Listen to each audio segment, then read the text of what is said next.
رب اشرح لي صدري ويسر لي امري واحلل عقدة من لساني يفقهوا قولي رب زدني علما۔ ایک اسپینش اسکالر تھے، اسلام اسپین میں رہا ہے نا 800 سال، پتہ ہے، ابن حزم۔ وہ کہتے ہیں کہ اگر نبی صلی اللہ علیہ وسلم کی زندگی میں کوئی بھی معجزہ نہ ہوتا، نہ شق القمر ہوتا، کچھ بھی نہ ہوتا، تو اس کے باوجود 20 سال میں اسلام کا ہر طرف پھیل جانا اور رومن اور پرشین امپائرز کا بھی سرنگوں ہو جانا، یہ بذات خود ایک بہت بڑا معجزہ ہے۔ سیرہ کو پڑھنے کا ایک اور فائدہ یہ ہے کہ امت میں جتنا بھی بگاڑ ہے اس وقت، امت کے احیاء کے لیے جو ایک چیز ہمیں چاہیے وہ نبی صلی اللہ علیہ وسلم کی سیرت کی انڈرسٹینڈنگ ہے، اس لیے کہ وہ بہترین زمانہ تھا جو اللہ تعالیٰ نے اس دنیا میں پیدا کیا۔ عبداللہ بن مسعود رضی اللہ تعالیٰ عنہ فرماتے ہیں کہ اللہ تعالیٰ نے تمام بنی آدم کے دلوں کی طرف دیکھا اور جو بہترین دل پایا، جو سب سے پیور خالص دل تھا، اس کو نبی صلی اللہ علیہ وسلم کے لیے مختص کیا۔ پھر اس کے بعد اللہ تعالیٰ نے ایک نگاہ ڈالی اور جو ان سے بعد جو پیورسٹ تھے ان کو صحابہ کرام بنایا۔ سو یہ بیسٹ آف دا بیسٹ ایک زمانہ تھا، نبی صلی اللہ علیہ وسلم بیسٹ، صحابہ بیسٹ کمپینینز، شہر دونوں بیسٹ، مکہ اور مدینہ جو سینکچریز ہیں، حرم ہے، جہاں کی گھاس کاٹنا بھی جائز نہیں ہے، جہاں پہ باپ کے قاتل کو بھی اگر آپ پالیں تو اس کو مارنا بھی جائز نہیں ہے، یعنی بیسٹ ترین جو بہترین جگہ تھی، بہترین انسان تھے، وہ زمانہ تھا۔ اور اس لیے نبی صلی اللہ علیہ وسلم ہی کے زمانے کی جو سیرہ ہے اور آپ کے زمانے کے جو حالات و واقعات ہیں وہی آج بھی امت کے احیاء کی ضمانت ہو سکتے ہیں۔ پھر اسی طرح سے یہ کہ نبی صلی اللہ علیہ وسلم کا آنر، اس کو اگر ہم پروٹیکٹ کریں، اس کی اگر ہم حفاظت کرنا چاہتے ہیں، آپ صلی اللہ علیہ وسلم کی نبوت کی، اور یہ کہ کسی قسم کی کوئی توہین رسالت نہ ہو، تو اس کے لیے بھی ہمیں سب سے پہلے سیرہ پڑھنی چاہیے۔ ہم کیا بتائیں لوگوں کو؟ جیسے قریش کہتے تھے کہ یہ مجنون ہیں یا دیوانے ہو گئے ہیں یا یہ جادوگر بن گئے ہیں، تو قرآن کیا کہتا ہے کہ ان کے حالات پہ غور کرو، کہ ایک ایک دو دو یا زیادہ گروپس میں بیٹھ کر غور و فکر کرو اور ان کے حالات زندگی پہ غور و فکر کرو، دیکھو ان کا اٹھنا بیٹھنا، کیا پاگل ایسے دیوانے ایسے ہوتے ہیں؟ کیا مجنون ایسے ہوتے ہیں؟ تو اسی طرح اگر ہم نے آج سیرہ پڑھی ہو تو ہم نبی صلی اللہ علیہ وسلم کی زندگی سے ایسے واقعات نریٹ کر کے بتائیں لوگوں کو کہ مجنون یا دیوانے یا پاس سے گھڑ لانے والے ساحر کاہن ایسے نہیں ہوتے جیسے نبی صلی اللہ علیہ وسلم تھے۔ زین العابدین علی بن حسین، یہ نبی صلی اللہ علیہ وسلم کے گریٹ گرینڈ سن ہیں، ٹھیک ہے، حسین بن علی کے بیٹے ہیں رضی اللہ عنہ۔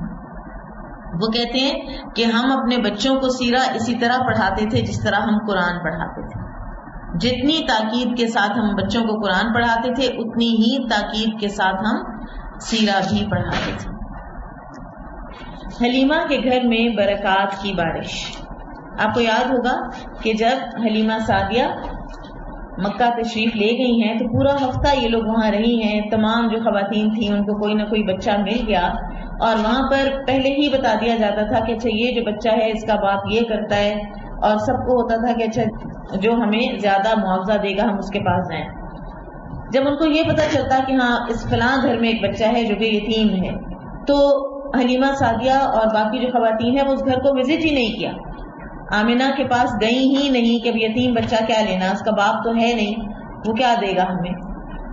تو پھر جب ہفتہ گزر گیا اور حلیمہ سعدیہ کو کوئی بھی بچہ نہ ملا، کیونکہ وہ خود بھی غربت کی ماری ہوئی تھی، کسی نے ان کو بچہ دینا چاہا ہی نہیں، تو انہوں نے کہا کہ اپنے شوہر سے کہ یہ تو بہت برا لگتا ہے کہ میں بچے کے بغیر جاؤں اور سب میری سہیلیاں بچے لے کر جا رہی ہیں، تو چلو پھر وہ یتیم بچہ ہی لے لیتے ہیں۔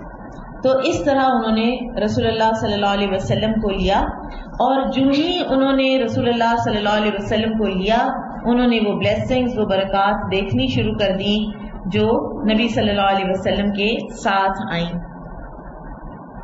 ان کے پاس ایک اونٹنی تھی، مریل چال چلتی تھی، نہ کوئی وہ دودھ دیتی تھی، اور اس نے ایک دم دودھ دینا شروع کر دیا اور وہ سب سے تیز رفتار آگے آگے دوڑ کر قبیلہ بنو سعد پہنچ گئی.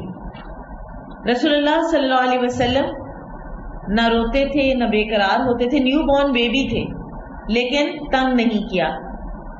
اپنے بھائی جو رضائی بھائی تھے، حلیمہ سعدیہ کے ہاں بچہ پیدا ہوا تھا نا، اسی لیے دودھ تھا ان کا، تو اپنے رضائی بھائی کے لیے دودھ چھوڑتے تھے. جب 2 سال گزر گئے، وہاں کا دستور یہ تھا کہ کچھ مہینے کے بعد ایک دفعہ بچہ جو ہے وہ لا کر ماں سے ملوا دیا جاتا تھا اور پھر واپس اسی قبیلے میں چلا جاتا تھا.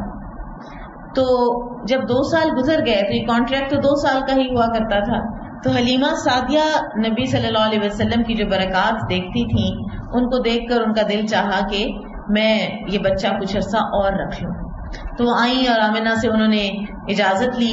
تو کچھ لیت و لال کے بعد آمنہ نے اجازت دے دی. یہاں پر یہ جو دوبارہ واپس آئے ہیں رسول اللہ صلی اللہ علیہ وسلم حلیمہ سعدیہ کے پاس، تو یہاں پر واقعہ شق صدر ہوا ہے سب سے پہلا. اور یہ کیا واقعہ ہے کہ رسول اللہ صلی اللہ علیہ وسلم اپنے رضائی بھائی اور بڑی بہن شیمہ ان کے ساتھ کھیل رہے تھے کہ جبرائیل علیہ السلام آئے اور انہوں نے نبی صلی اللہ علیہ وسلم کو پکڑا، لٹایا اور سینہ چاک کر دیا. اور یہ باقاعدہ فزیکلی ہوا ہے.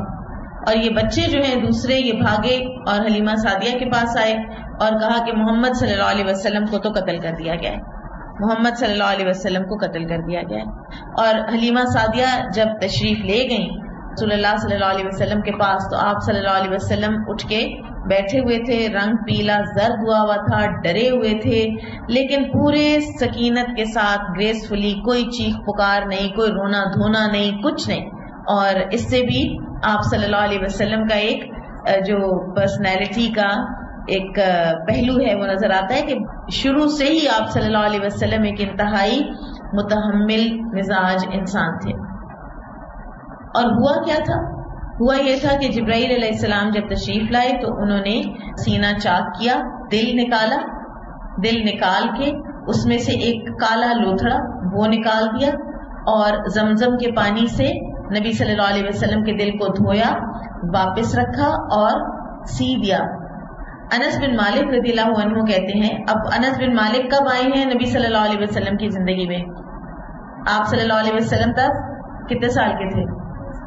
انس بن مالک مدینہ میں ہے نا، مدینہ میں ہے. انس بن مالک انصاری ہیں اور یہ 10 سال کے بچے تھے جب ان کی والدہ آپ صلی اللہ علیہ وسلم کے پاس ان کو لائی تھی کہ یہ لکھنا پڑھنا جانتا ہے اور یہ آپ کی خدمت کرے گا. تو آپ صلی اللہ علیہ وسلم کی عمر مبارک بتائیں اس وقت کتنی ہوگی؟ 53. ٹھیک ہے، 53 پلس 40 پہ وحی آئی، 13 سال مکہ میں، 53 ہو گئے نا. اس کے بعد آپ مدینہ تشریف لائیں اور مدینہ آنے پر انس بن مالک آپ کو ملے. تو 53 یا 53 پلس کی ایج پر انس بن مالک فرماتے ہیں کہ میں نے جب آپ صلی اللہ علیہ وسلم کا سینہ دیکھا تو اس کے اوپر ایک باریک سی لائن موجود تھی، وہی شق صدر کے واقعے کی. اگر اللہ تعالیٰ چاہتے تو بالکل ویسے ہی ملا دیتے، لیکن یہ بھی ایک معجزہ ہے. اور یہ جو کالا جو لوتھڑا سا یہ جو نکالا گیا رسول اللہ صلی اللہ علیہ وسلم کے دل کے اندر سے، یہ شیطان کا حصہ تھا. اور آپ صلی اللہ علیہ وسلم نے فرمایا کہ ہر بچہ جب پیدا ہوتا ہے تو شیطان اس کو ایک کچوکا لگاتا ہے. شیطان کو برا لگتا ہے کہ ایک اور انسان اس دنیا میں آ گیا، اور وہ بچے کی پیدائش سے ہی شروع ہو جاتا ہے بچے کو کچوکے لگانے. اور بعض جو اسکالرز ہیں وہ یہ کہتے ہیں کہ یہی وہ کالا حصہ جو لوتھڑا ہے نا، اسی کے اندر وہ وسوسے اور سارے جو وہم اور جو سجیشنز دیتا ہے نا انسان کو بھٹکانے کی اور پریشان کرنے کی، وہ اسی کالے لوتھڑے کی وجہ سے دیتا ہے. اور یہ آپ صلی اللہ علیہ وسلم کے اندر سے نکل چکا تھا. تو اس کو بعض علماء نے اس طرح بھی ریلیٹ کیا اس حدیث کے ساتھ کہ آپ صلی اللہ علیہ وسلم نے فرمایا کہ تم میں سے ہر ایک کے ساتھ ایک شیطان لگا ہوا ہے. تو آپ صلی اللہ علیہ وسلم سے صحابہ نے پوچھا کہ یا رسول اللہ آپ کے ساتھ بھی؟ تو آپ نے فرمایا ہاں میرے ساتھ بھی، لیکن میں نے اسے مسلمان کر لیا ہے. یعنی وہ مجھے اب وسوسے نہیں ڈال سکتا. وہ اگر مجھے کچھ سجیسٹ بھی کرے بات تو وہ اچھی بات ہی سجیسٹ کرتا ہے. اور اس کو آپ اس سے ریلیٹ کر سکتے ہیں کہ وہ جو کالا لوتھڑا تھا وہ جبرائیل علیہ السلام نے بچپن ہی میں آپ کے اندر سے نکال دیا تھا. لہٰذا شیطان آپ کو سجیشنز دے ہی نہیں سکتا تھا. اللہ تعالیٰ نے انبیاء کو پیوریفائی کرنے کی اور بچانے کی بہت سی ترکیبیں کی ہوتی ہیں۔ اس واقعے کے بعد حلیمہ سعدیہ جو ہیں وہ ڈر گئیں کہ بچے کو کچھ ہو نہ جائے اور میں ذمہ دار نہ قرار پاؤں، تو پھر وہ رسول اللہ صلی اللہ علیہ وسلم کو والدہ محترمہ کے پاس واپس لیں۔ اس وقت آپ صلی اللہ علیہ وسلم کی عمر مبارک تقریباً 4 سال تھی۔ رسول اللہ صلی اللہ علیہ وسلم کا ننھیال کہاں تھا؟ یثرب میں، مدینہ میں، ٹھیک ہے، مدینہ بعد میں بنا ہے، اس وقت یثرب تھا، ٹھیک ہے، ننھیال یثرب میں تھا۔ اور اسی طرح سے عبد المطلب کے جو والد تھے انہوں نے بھی مدینہ کی ایک لڑکی سے، یثرب کی ایک لڑکی سے شادی کی تھی، ٹھیک، اور وہیں سے پھر ان کے چچا عبد المطلب کو لے کر آئے تھے جب ان کو پتا چلا تھا کہ ہاشم کی وفات ہو گئی ہے اور میرا بھتیجا وہاں پہ پل رہا ہے۔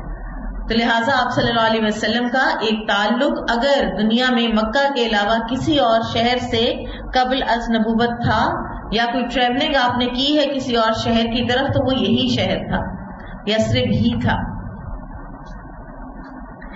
تو آپ کی والدہ آپ کو لے کر مکہ سے مدینہ چلی اپنے ننھیال، وہاں پہ آپ صلی اللہ علیہ وسلم نے کچھ وقت گزارا اور ہجرت کے بعد آپ صلی اللہ علیہ وسلم نے ایک تالاب صحابہ کو دکھایا کہ یہاں ایک بچی نفیسہ تھی اور میں، ہم دونوں کھیلا کرتے تھے۔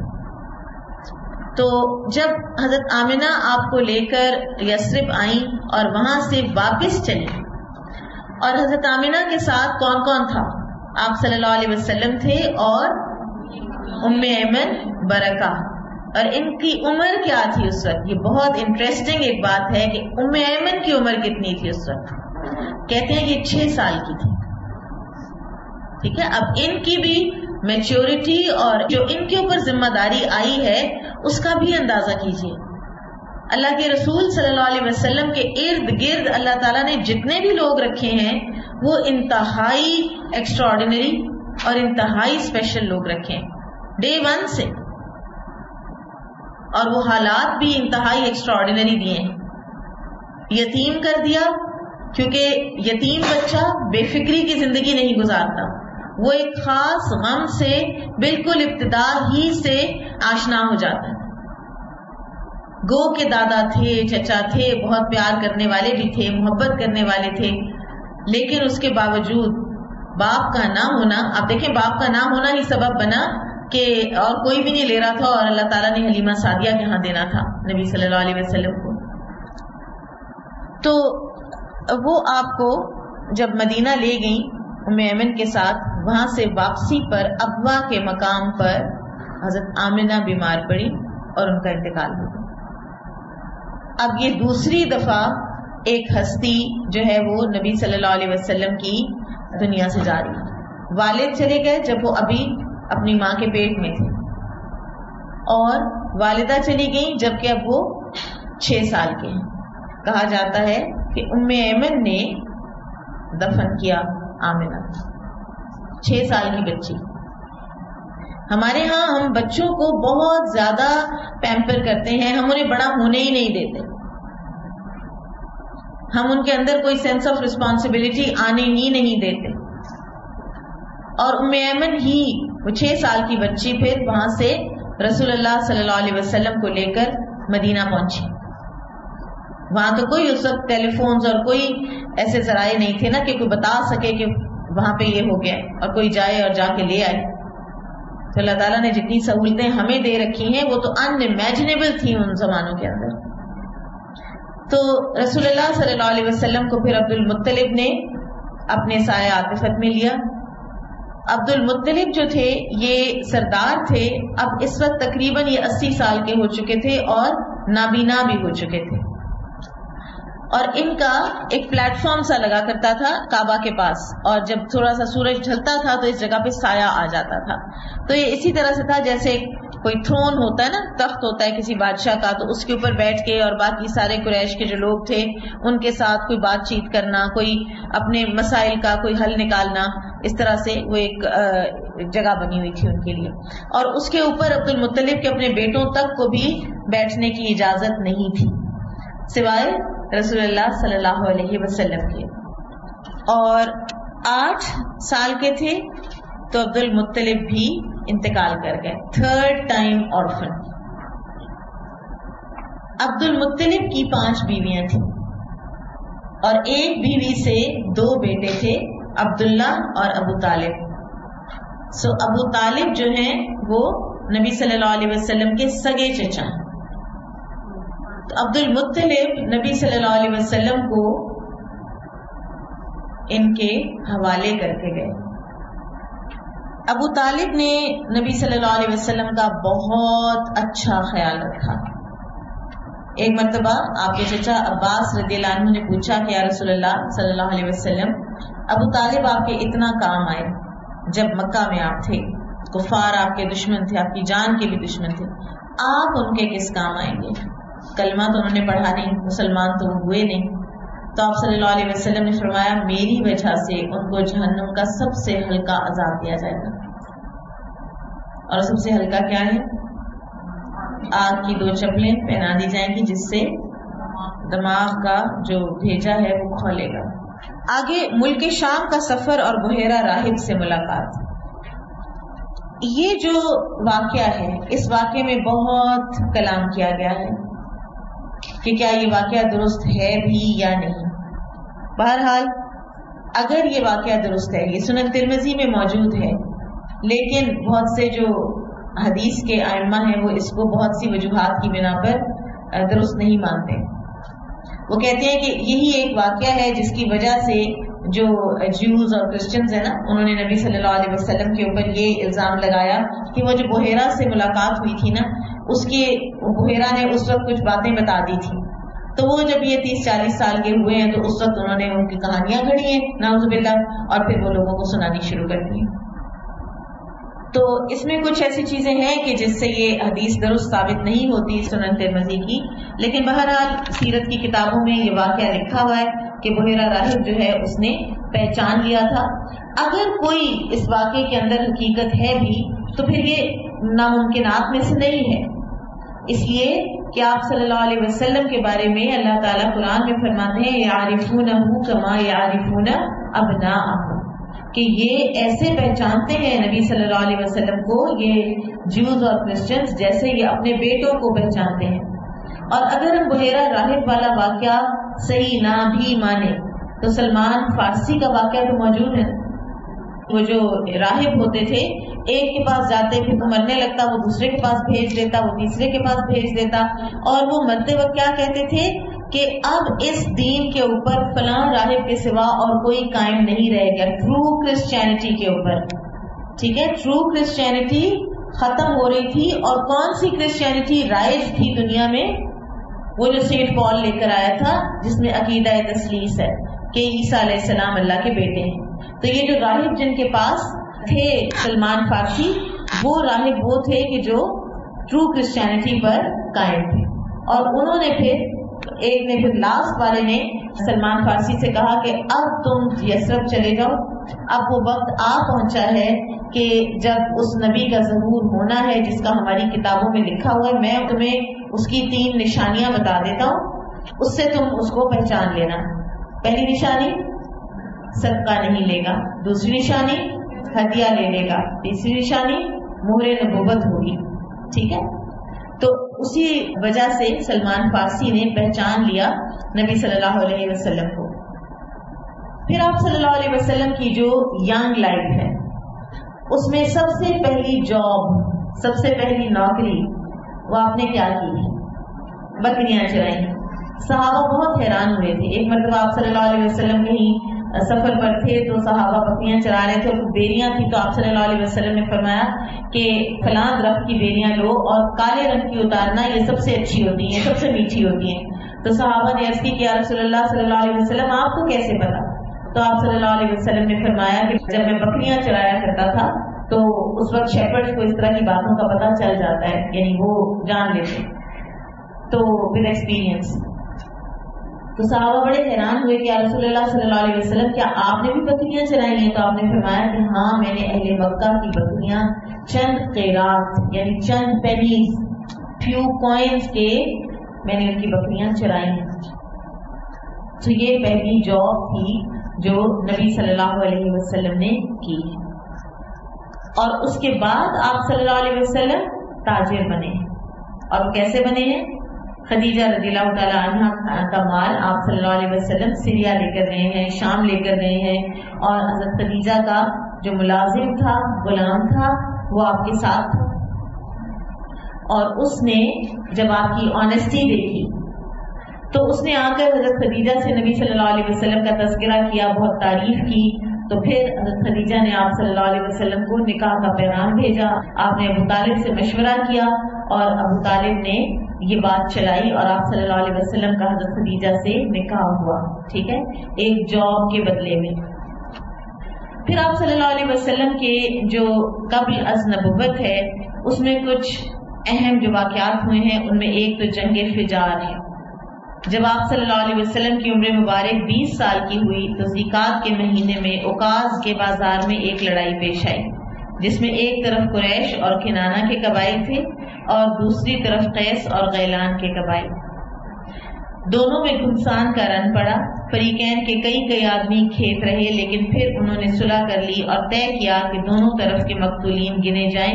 جدھر زیادہ ہوں ادھر والے زائد مقتولین کا خون بہا لے لیں. اس کے بعد جنگ ختم ہو گئی اور اس باہمی شر و عداوت کو مٹا دیا گیا. اس جنگ میں آپ صلی اللہ علیہ وسلم شریک تھے. کس طرح کہ آپ اپنے چچاؤں کو تیر تھمایا کرتے تھے. اور اس جنگ کا نام جنگ فجار اس لیے پڑا کہ اس میں حرام مہینے کی حرمت پامال کی گئی تھی. فجور گناہ کو کہتے ہیں نا، کہ ایک تو جنگ اور وہ بھی گناہ والی کہ حرام مہینے کی حرمت کو پامال کیا گیا.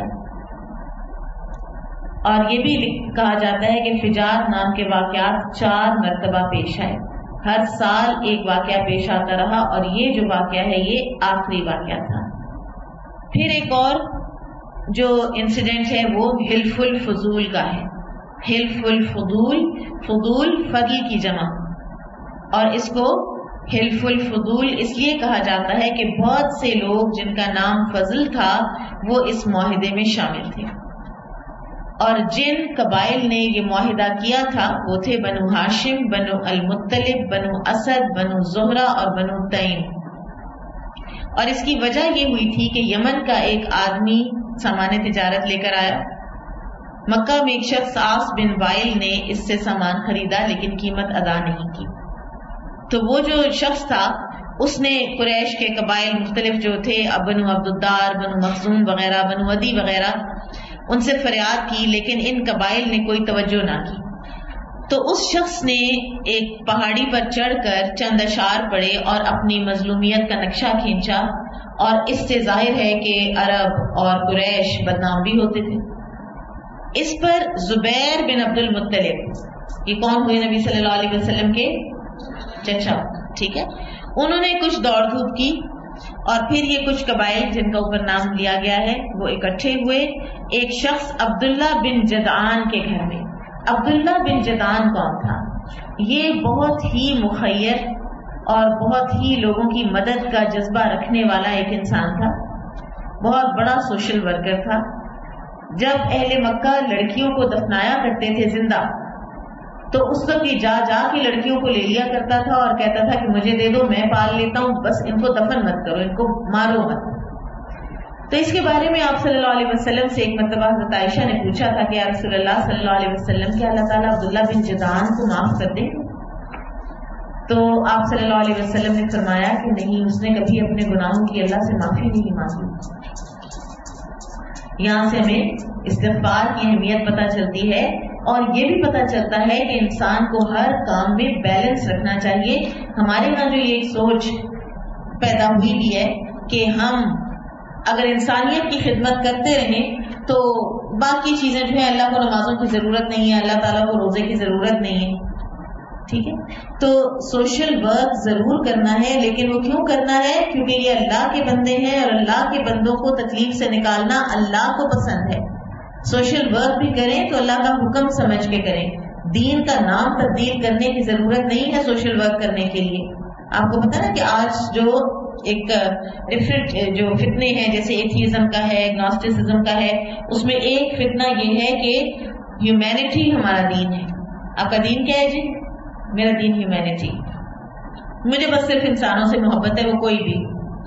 اب اس کے تحت، حالانکہ اب فیس ویلیو پر یہ بات غلط نہیں ہے، لیکن اس کے تحت ہوتا کیا ہے؟ اس کے تحت یہ ہوتا ہے کہ بہت سی مسلمان لڑکیاں، نان مسلم، ہندو، کرسچن، جیوز، جس سے مرضی شادی کریں اور کہیں وہ انسان اچھا ہے، اور یہ ہو رہا ہے، ٹھیک ہے، ہی از اے گڈ ہیومن بینگ، تو بس پھر اور کیا چاہیے؟ اور یہ بہت کامن ہو رہا ہے۔ تو اس لیے جب تک کوئی انسان اللہ تعالیٰ کی ہستی کو اپنا الہ نہیں مانتا اور اللہ تعالیٰ کے آگے ہمبل نہیں ہوتا، تو پھر اس کے جو دنیا میں کیے گئے نیک اعمال ہیں وہ قیامت کے دن اس کے کام نہیں آ سکیں گے۔ خیر، انہوں نے آپس میں عہد و پیمان کیا کہ مکہ میں جو بھی مظلوم نظر آئے گا، خواہ وہ مکہ کا رہنے والا ہوگا خواہ مکہ کا رہنے والا نہ ہو، تو ہم اس کا حق دلوائیں گے، کچھ انٹروین کریں گے، کچھ آنے والے لوگوں کی ہیلپ کریں گے۔ ورنہ آپ دیکھیں کہ اگر یہ حلف الفضول نہ کیا جاتا تو کتنی بدنامی تھی مکہ کی، کہ وہاں تو جاؤ تو وہاں تو کوئی کسی کا سننے والا ہی نہیں ہے، کوئی پرسانے حال ہی نہیں ہے، یہ لوگوں کا پیسہ کھا جاتے ہیں، مار جاتے ہیں، اور وہاں پر کوئی سسٹم ہی نہیں ہے کہ کسی کو کوئی بندہ جا کے شکایت کر سکے۔ تو انہوں نے ایک سسٹم ڈیولپ کر دیا کہ کسی کے ساتھ اس طرح کی حق تلفی نہ ہو۔ آپ صلی اللہ علیہ وسلم نے فرمایا کہ میں عبداللہ بن جدان کے مکان پر ایک ایسے معاہدے میں شریک ہوا کہ مجھے اس کے عوض سرخ اونٹ بھی پسند نہیں، اور اگر میں اس کے لیے دور اسلام میں بلایا جاتا تو اسے یقیناً قبول کرتا۔ یہ کس چیز سے ڈیرائیو ہوتا ہے؟ قرآن کی کون سی آیت ہے جو اس چیز کا ہمیں سبق دیتی ہے، جو نبی صلی اللہ علیہ وسلم نے فرمائی ہے؟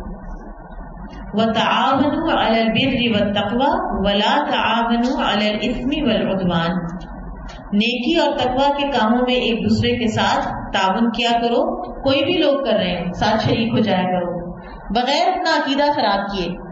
اگر کوئی یہودی، عیسائی، کوئی تنظیم، کوئی اور خالصتاً واقعی وہ فرض کریں وہ کسی کا پانی مہیا کرنے کے لیے کچھ کر رہے ہیں، وہ واقعی کسی کی بھوک مٹانے کے لیے کچھ کر رہے ہیں، اور اس وقت آپ بھی کچھ ساتھ دے سکتے ہیں، تو اس میں یہ کہاں سے آ گیا کہ ہم اپنا عقیدہ ضرور چینج کریں گے تب ہم جا کے تو وہاں مدد کریں گے؟ اپنا عقیدہ وہی رکھے جو درست عقیدہ ہے، رہے مسلمان ہی، اور مسلمان رہتے ہوئے دوسری اقوام کے ساتھ مل کر آپ بھلائی اور نیکی کے کام کر سکتے ہیں۔ نبی صلی اللہ علیہ وسلم کے اس فرمان سے ہمیں پتہ چلتا ہے کہ یہ انسانیت کی اتنی بڑی خدمت تھی کہ وہ نبی صلی اللہ علیہ وسلم فرماتے ہیں کہ مجھے اس کے عوض سرخ اونٹ بھی پسند نہیں، یعنی یہ اتنا قیمتی معاہدہ تھا، اور میں ابھی بھی اگر بلایا جاؤں تو میں اس طرح کا معاہدہ قریش کے کفار کے ساتھ کر لوں گا۔ سو کوئی پیس ٹریٹی، کوئی جو دوسروں کے لیے انسانیت کی بھلائی اور فلاح کے لیے کوئی ٹریٹی کسی نان مسلم اقوام کے ساتھ اگر سائن کرنی پڑے تو اس کو کر لینا چاہیے، اس میں کوئی حرج نہیں ہے، اس میں ہمارا دین منع نہیں کرتا۔ پھر جیسا کہ پہلے ابھی ہم نے دیکھا کہ نبی صلی اللہ علیہ وسلم نے دو طرح کی جابز کی ہیں، ایک آپ صلی اللہ علیہ وسلم نے بکریاں چرائی ہیں، اور دوسرے آپ صلی اللہ علیہ وسلم نے تجارت کی ہے۔ بکریاں چرانے کے حوالے سے آپ صلی اللہ علیہ وسلم نے فرمایا کہ ہر نبی نے بکریاں چرائی، تو ہر نبی نے جو بکریاں چرائی ہیں تو اس کی وجہ کیا ہے؟ یعنی ہر نبی کو اللہ تعالیٰ نے ایک مشقت سے گزارا ہے۔ موسیٰ علیہ السلام نے بکریاں چرائی ہیں، ٹھیک ہے، موسیٰ علیہ السلام نے بکریاں چرائی ہیں، کس کی؟ شیخ مدین کی، ٹھیک ہے، مدین کے شیخ، جن کی پھر ایک بیٹی سے ان کی شادی بھی ہو گئی تھی، مصر سے نکلے تھے نا وہ آدمی کو قتل کر کے، غلطی سے جو قتل ہو گیا تھا۔ داؤد علیہ السلام نے بکریاں چرائی۔ داؤد علیہ السلام شیپرڈ تھے، عام ایک لڑکے سے تھے، کہا جاتا ہے ٹین ایجر تھے اس وقت، 16-17 سال کے نوجوان تھے، اور وہاں انہوں نے وہ بکریاں چرا رہے تھے، انہوں نے دیکھا کہ ایک لشکر ہے اور یہ بڑا ہی ایک سوچ بچار میں پڑا ہوا ہے کہ یہ اتنے بڑے وہ جو جالوت ہے اور اتنے بڑے آرمر کے اندر، تو اس کو کیسے ہم ختم کریں۔ تو یہ گئے طالوت کے پاس، انہوں نے کہا کہ میں ماروں گا جالوت کو۔ تو وہاں پہ جو باقی جو لشکر والے تھے وہ بڑے حیران بھی ہوئے، اور ان کو ذرا ہوا بھی کہ یہ کیسے بچہ سا کیسے مارے گا۔ تو اس وقت کہتے ہیں کہ انہوں نے غلیل، وہ جو سلنگ شاٹ ہوتی ہے نا، اس وقت انہوں نے وہ انوینٹ کی ہے، ٹھیک ہے، وہ انوینٹ کی ہے، اور پھر انہوں نے تاپ کے مارا ہے۔ سوچا نا کہ میں کہاں مار سکتا ہوں اس کو، یہ تو پورے کا پورا لوہے کے اندر بند ہوا ہوا، تو اس کی آنکھیں تو نظر آ رہی تھی نا، تو انہوں نے غلیل بنائی اور ایسا نشانہ تاک کے مارا کہ اس کو سیدھا اتنی زور کا جا کے گولی لگتی ہے نا، ٹھیک ہے، بلٹ بھی کیوں انسان کو ہلاک کر دیتی ہے؟ کیونکہ وہ اس کی اسپیڈ ہوتی ہے نا اتنی زیادہ، ٹھیک ہے، تو وہ ایسے جا کے لگا اسپیڈ کے ساتھ کہ جالوت جو ہے وہ مر گیا۔ اور اس کے بعد پھر داؤد علیہ السلام کو بادشاہت بھی ملی اور نبوت بھی ملی۔ یہ بھی بکریاں چراتے چراتے جو ہیں وہاں پہنچے۔ بہت سے علماء نے اس بات سے بہت کچھ ڈرائیو کیا ہے کہ انبیاء کرام سے بکریاں کیوں چروائی گئی ہیں، شیپرڈ کیوں بنایا گیا ہے انبیاء کرام کو۔ ایک وجہ تو یہ کہ انسان بھی انہی بکریوں کے ریوڑ کی طرح ہوتے ہیں۔ بکریوں کی اپنی ایک پرسنالٹی ہوتی ہے۔ ایک ریوڑ میں ہر بکری کی ایک ہی پرسنالٹی نہیں ہوتی، کوئی سٹبن ہوتی ہے، ضدی ہوتی ہے، کوئی جلدی بات مان جاتی ہے، کوئی فلاک سے بچھڑ جانے کی عادی ہوتی ہے، کوئی ذرا بزدل ہے، کوئی ذرا بہادر ہے۔ شیپرڈ کو ہر ایک کی طبیعت کا، پرسنالٹی کا پتہ ہوتا ہے۔ عام انسان کو، میں نے کبھی بکریاں نہیں چرائیں تو مجھے کبھی نہیں پتا چلے گا کہ یہ اس بکری کی یہ پرسنالٹی ہے، اس کی یہ پرسنالٹی، لیکن شیپرڈ کو ہر بکری کی طبیعت کا، پرسنالٹی کا، اس کو کیسے ہینڈل کرنا ہے پتا ہوتا ہے۔ اب ایک لیڈر جب نبی نے بننا ہے تو نبی کو بھی ایک پورے فلاک، ایک انسانوں کے پورے ریوڑ کے ساتھ ایک تعلق ہوتا ہے، اور وہ لیڈر کا تعلق ہوتا ہے، اور ان کو گائیڈ کرنے کا، ان کی دل جوئی کرنے کا تعلق ہوتا ہے، ان کو انڈرسٹینڈ کرنے کا تعلق ہوتا ہے۔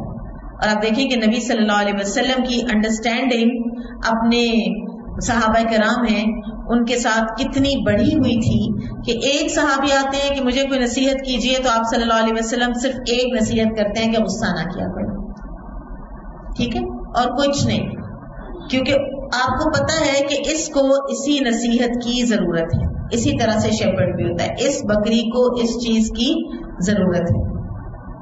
کوئی اور آتا ہے اس کو آپ صلی اللہ علیہ وسلم ایک ہی نصیحت کر دیتے ہیں کہ جھوٹ نہ بولا کرو۔ معاذ بن جبل کو یمن بھیجنے لگے ہیں تو پھر آپ صلی اللہ علیہ وسلم نے ان کا پورا ایک سیٹ آف انسٹرکشنز دے دیے، جس کو جس چیز کی جس وقت ضرورت ہے اس کو دینے کے لیے، پرووائڈ کرنے کے لیے شیپرڈ ہونا بہت معاون ثابت ہوتا ہے۔ پھر اسی طرح سے یہ کہ بکریوں کے ساتھ بڑا لینینٹ رہنا پڑتا ہے، بڑا نرم رہنا پڑتا ہے۔ آپ صلی اللہ علیہ وسلم نے فرمایا کہ سب سے زیادہ جو ایروگینس ہے نا، تکبر اور بڑائی اور سخت دلی آتی ہے، وہ اونٹ کے اونرز میں آتی ہے۔ جو گھوڑوں کے اونرز ہوتے ہیں ان کے اندر خود پسندی آتی ہے، اور جو بکریاں چراتے ہیں اور جو بکریوں کے اونرز ہوتے ہیں تو وہ نرم ہوتے ہیں، ہمبل ہوتے ہیں۔ آپ صلی اللہ علیہ وسلم نے فرمایا ان کے اندر وقار اور سکینت ہوتی۔ وَفَتَنَّاكَ فُتُونًا، ہم نے تجھے آزمایا، اچھی طرح سے آزمانا، اچھی طرح سے تمہیں ایک بھٹی میں سے گزار کے اب تم یہاں پہنچ گئے ہو، اس سٹیج پہ آ گئے ہو کہ اب تم یہ ہمارا کام کر سکتے ہو۔ تو اسی طرح سے نبی صلی اللہ علیہ وسلم بھی پریپیئر کیے گئے اللہ تعالیٰ کا کام کرنے کے لیے۔ بعض اسکالرز یہ کہتے ہیں کہ جتنا آپ نیچر کے قریب رہتے ہیں اتنا آپ اللہ کے قریب رہتے ہیں۔ اسی لیے جتنی سوسائٹیز میٹیریلسٹک ہوتی چلی جا رہی ہیں، نیچر سے دور ہوتی چلی جا رہی ہیں، پیسہ بہت آتا جا رہا ہے، اتنا ہی ان کے اندر بے دینی، الحاد، لادینیت، ایتھیزم، یہ چیزیں زیادہ پریویل کر رہی ہیں۔ ذرا سے آپ کے پاس مال کم ہو، پیسہ کم ہو، آپ دین سے دور نہیں ہوتے، ٹھیک ہے؟ تو یہ بعض اوقات فتنہ بن جاتا ہے انسان کے لیے۔ پھر اسی طرح سے نیچر کے ساتھ جو تعلق ہے وہ انسان کی روح کے اوپر بہت زیادہ اثر انداز ہوتا ہے، انسان کو اللہ کی معرفت آتی ہے۔ پھر آپ صلی اللہ علیہ وسلم کی بحیثیت تاجر ایک اور واقعہ جو یہاں پہ انہوں نے بتایا کہ جب آپ جوان ہو گئے تو غالباً تجارت کرنے لگے، کیونکہ بعض روایات میں مذکور ہے کہ آپ سائب بن ابو سائب کے ساتھ مل کر تجارت کرتے تھے۔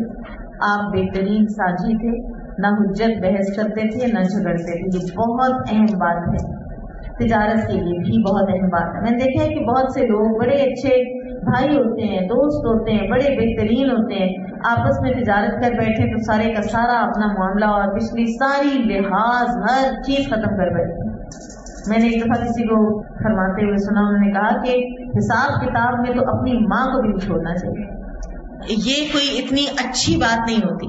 آپ صلی اللہ علیہ وسلم نے فرمایا کہ اللہ رحم کرے اس شخص پر کہ جو لین دین کے معاملے میں نرمی رکھتا ہے، اور تجارت پنپتی بھی اسی کی ہے، فلرش بھی اسی کی کرتی ہے.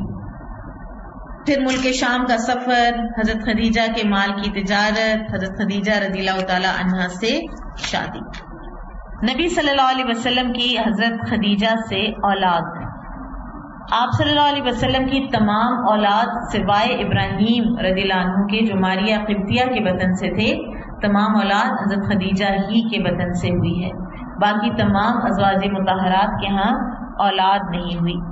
باقی جتنی بھی تھیں عائشہ رضی اللہ عنہ کے سوا ان کی اپنی اولادیں تھیں. ٹھیک ہے. اور حضرت عائشہ رضی اللہ عنہ کیونکہ صرف اور صرف آپ صلی اللہ علیہ وسلم کے اپنے نکاح میں آئی، لہٰذا ان کی اپنی کوئی اولاد نہیں تھی. اور آپ کی جو اولاد نرینہ ہیں وہ پیدا ہو کر وفات پا گئے بچپن ہی میں. تمام لڑکے قاسم، زینب، رقیہ، ام کلثوم، فاطمہ، یہ ہیں آرڈر بچوں کا. اور یہود آپ صلی اللہ علیہ وسلم کو قاسم کی کنیت سے پکارتے تھے، ابو القاسم. تھرو آؤٹ آپ کو ابو القاسم کہتے تھے. آپ صلی اللہ علیہ وسلم کی چاروں بیٹیوں نے نبوت کا زمانہ پایا، اسلام لائیں، ہجرت کی، اور سب کی سب سوائے حضرت فاطمہ کے رضی اللہ عنہا وہ آپ کی زندگی ہی میں وفات پا گئی. آپ صلی اللہ علیہ وسلم کی جو آزمائشوں کا اندازہ ہے نا وہ ہم نہیں کر سکتے. ایک مرتبہ آپ صلی اللہ علیہ وسلم نے فرمایا کہ اگر تمہیں زندگی میں اپنی تکلیفیں مشکل لگنے لگیں تو میری تکلیفوں کو یاد کر لینا، تمہارے غم کم ہو جائیں گے، ہلکے ہو جائیں گے. مفہوم ہے حدیث کا. 3 بیٹیاں آپ صلی اللہ علیہ وسلم کی حیات طیبہ کے اندر وفات پائیں. پھر قبل از نبوت ایک اور واقعہ پیش آیا کہ جب کفار نے بیت اللہ کی تعمیر نو کی، اور اس میں جب حجر اسود کو نصب کرنے کا وقت آیا تو یہ لڑ پڑے، کیونکہ یہ ایک بہت بڑی سعادت سمجھی جاتی تھی، اور قریب تھا کہ ان کی آپس میں کوئی قتل و غارت ہو جاتی. تو انہوں نے پھر یہ فیصلہ کیا کہ اچھا ٹھیک ہے، کل خانہ کعبہ کے اندر جو پہلا شخص داخل ہوگا وہی ہمارا ثالث ہوگا، وہی بتائے گا کہ کون حجر اسود نصب کرے. اور یہ سب اللہ تعالیٰ ہی کی پلاننگ ہوتی. نبی صلی اللہ علیہ وسلم تشریف لائے اور سب بہت خوش ہوئے کہ وہ صادق ہیں، یہ امین ہیں. صادق اور امین کا لقب انہوں نے خود دے رکھا تھا قبل از نبوت آپ صلی اللہ علیہ وسلم کو. کہ آپ سوچیں کہ اسی شخص کو جب وہ آپ کی خواہش نفس کے مطابق بات نہیں کہتا تو اس کو جھوٹا اور کاہن کہنا شروع کر دینا، مجنون اور دیوانہ کہنا شروع کر دینا.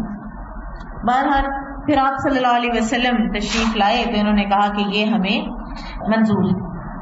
تو آپ صلی اللہ علیہ وسلم نے ایک چادر لی، چادر کے اندر حجر اسود کو لکھا. تمام قبائل کے جو سردار تھے ان کو کہا کہ چادر کے کونے پکڑ لو. انہوں نے ڈفرینٹ جگہوں سے چادر کو پکڑا، حجر اسود کو اس کی جگہ کے پاس لائے. آپ صلی اللہ علیہ وسلم نے وہ اٹھایا اور خود نصب کر دیا، اور یوں ایک بہت بڑا جھگڑا ہونے سے رہ گیا. جب انہوں نے کعبہ تعمیر کیا ہے تو انہوں نے کہا کہ ہم نے صرف حلال تجارت، اس کا مطلب ہے کہ حلال مال کا کانسیپٹ ان کے اندر موجود تھا نا، تو صرف ہم نے حلال مال سے لی ہوئی اینٹیں ہم نے لگانی اور حلال مال سے ہی ہم نے یہ خانہ کعبہ کی تعمیر کرنی. پتھر جو ہے ہی ویسے مکہ کے پہاڑوں سے ہی یہ لے کر آتے تھے، ڈھو کر آتے تھے. اب جب خانہ کعبہ تعمیر ہوا تو ان کے پاس مال ختم ہو گیا، پیسے ختم ہو گئے، اور ایک ابھی تھوڑا سا حصہ جو ہے وہ باقی رہتا تھا.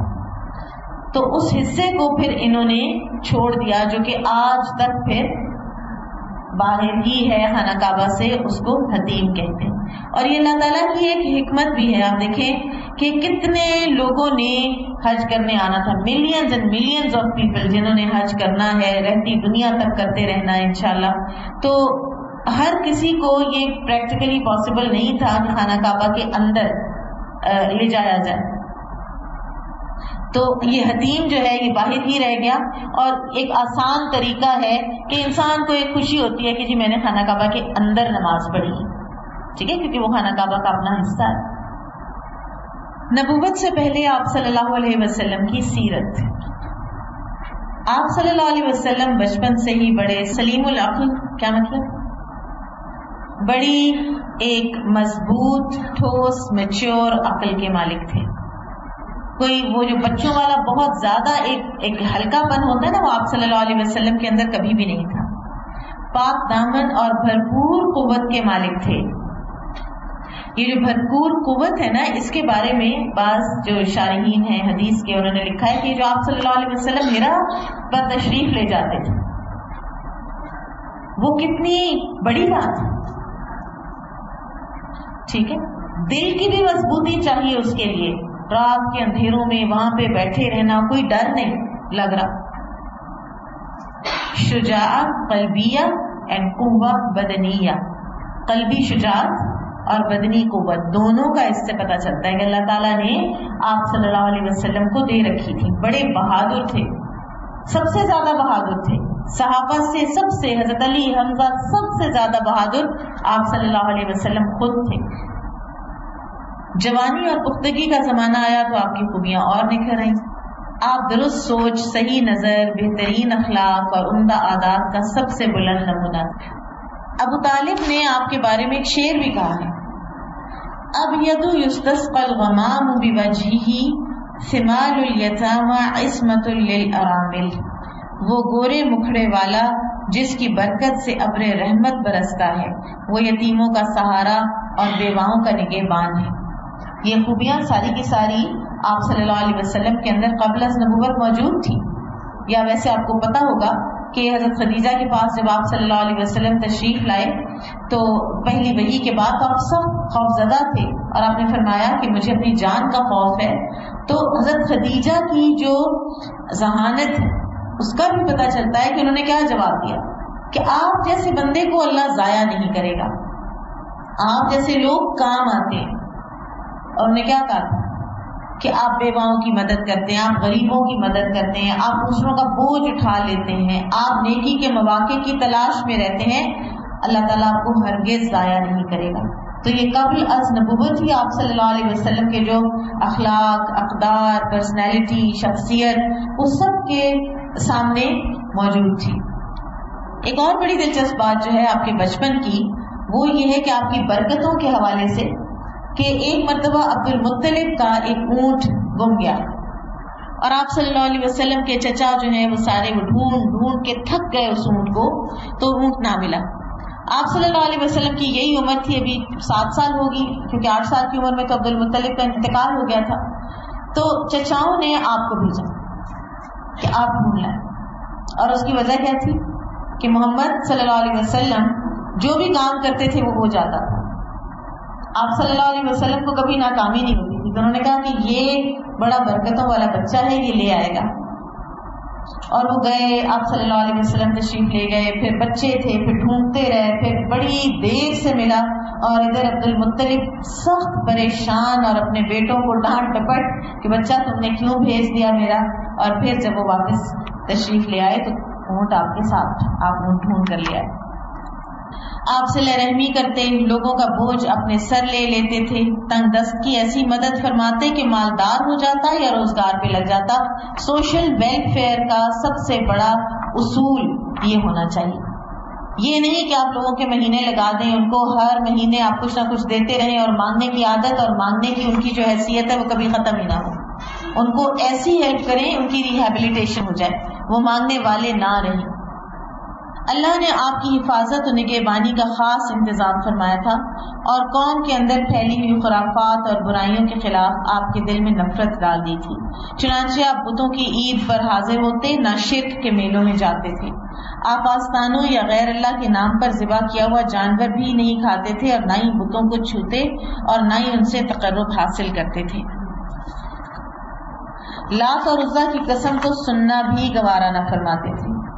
شراب نوشی اور کھیل کود کی مجلسوں سے آپ انتہائی دور تھے. ایسی کسی مجلس میں آپ صلی اللہ علیہ وسلم نے کبھی شرکت نہیں فرمائی تھی، حالانکہ یہی مجلسیں جوانوں کی تفریح گاہیں ہوتی ہیں اور دوستوں کی جائے ملاقات ہوا کرتی ہیں، یہ کانسرٹس وغیرہ۔ قبل از نبوت کے کچھ اور اہم واقعات۔ زید بن حارث کا واقعہ، وہ کیا واقعہ ہے؟ کون تھے زید بن حارث؟ کیسے بنے تھے منہ بولے بیٹے؟ نہیں، ایک ٹرائبل ریڈ ہوا تھا جہاں سے وہ لوگ پھر بچوں کو غلام بنا کر اور عورتوں کو اور مردوں کو لے جایا کرتے تھے، تو اسی میں یہ ریڈ میں یہ آئے تھے اور یہاں مکہ کی منڈی میں بکے اور حضرت خدیجہ کے بھتیجے حکیم بن حزام نے ان کو خریدا اور حکیم بن حزام نے خرید کر ان کو حضرت خدیجہ کو تحفے میں دے دیا۔ حضرت خدیجہ رضی اللہ تعالی عنہا نے نبی صلی اللہ علیہ وسلم کو دے دیا۔ آپ صلی اللہ علیہ وسلم کے ساتھ زید بن حارث رہے کچھ عرصہ، تو ان کے باپ اور چچا اپنے جو ٹرائب میں تھے، اپنے قبیلے میں، ان کو پتا چلا کہ زید وہاں ہے، مکہ میں ہے، فلاں فلاں کے گھر میں ہے، تو وہ باپ اور چچا لینے آئے۔ تو آپ صلی اللہ علیہ وسلم کو انہوں نے آ کے کہا کہ آپ ہمیں ہمارا بچہ دے دیں، تو آپ صلی اللہ علیہ وسلم نے فرمایا میں زید کو بلاتا ہوں، آپ اس سے پوچھ لیں، وہ جانا چاہتا ہے تو ضرور چلا جائے۔ تو وہ آئے اور انہوں نے پوچھا کہ تم جانتے ہو ان دونوں کو، یہ کون؟ انہوں نے کہا ہاں یہ میرے والد ہیں، یہ میرے چچا ہیں۔ تو آپ صلی اللہ علیہ وسلم نے فرمایا تمہیں لینے آئے۔ تو زید بن حارث نے کہا کہ نہیں، میں تو آپ صلی اللہ علیہ وسلم کے ساتھ رہوں گا۔ ٹھیک ہے، اتنی محبت ان کو نبی صلی اللہ علیہ وسلم سے ہو گئی جب کہ آپ ابھی نبی نہیں تھے۔ اس کے بعد آپ صلی اللہ علیہ وسلم نے ان کو اپنا منہ بولا بیٹا بنایا، جس سے کہ پھر اللہ تعالیٰ نے بعد میں منع فرما دیا تھا۔ پھر اسی طرح سے آپ صلی اللہ علیہ وسلم نے قبل از نبوت ہی ابو طالب کی غربت اور تنگ دستی کو دیکھتے ہوئے حضرت علی کو اپنی سرپرستی میں لے لیا تھا۔ نبوت سے پہلے آپ صلی اللہ علیہ وسلم کو قریب سے جاننے والوں میں ابو بکر رضی اللہ عنہ، صہیب بن سینان رومی رضی اللہ عنہ، عمار بن یاسر رضی اللہ عنہ، زمار بن ثعلبہ اور حکیم بن حزام رضی اللہ عنہ شامل ہیں۔ آپ کے قریبی رشتہ داروں میں حضرت عثمان بن عفان، زبیر بن عوام، عبد الرحمن بن عوف، سعد بن ابی وقاص، عمیر بن ابی وقاص، ابو سلمہ، عبداللہ بن جہش، جعفر بن ابی طالب ہیں۔ سبحانک اللہم و بحمدک، اشہد ان لا الہ الا انت، استغفرک و اتوب الیک۔ السلام علیکم و رحمۃ اللہ وبرکاتہ۔